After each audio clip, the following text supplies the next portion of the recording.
আওয়ামী লীগের দুই তরুণ নেতা ব্যারিস্টার ফজলে নূর তাপস ও সাঈদ খোকনের দ্বন্দ্ব কোনোভাবেই থামছে না।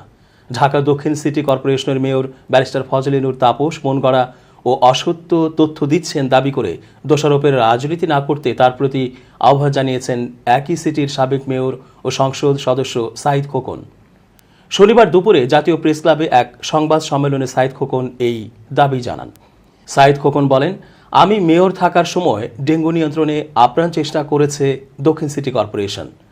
2019 সালে ঢাকাসহ সারা দেশে ব্যাপক ডেঙ্গু রোগী শনাক্ত হয়েছিল। তবে 2023 সালে ডেঙ্গু আক্রান্ত ও মৃত্যুর সব রেকর্ড ছাড়িয়ে যায়।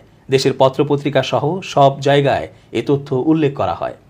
এরপরও মেয়র তাপস ডেঙ্গু আক্রান্ত নিয়ে যা বলেছেন তা বোধগম্য নয়। ডেঙ্গু মোকাবেলায় দোষারোপের রাজনীতি না করে একসঙ্গে কাজ করার আশা জানান সাঈদ খোকন।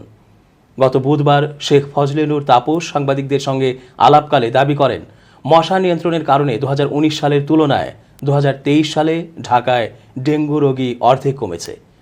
সেই বক্তব্যের জবাব দিতেই মূলত সংবাদ সম্মেলনে আসেন আওয়ামী লীগের এই সংসদ সদস্য।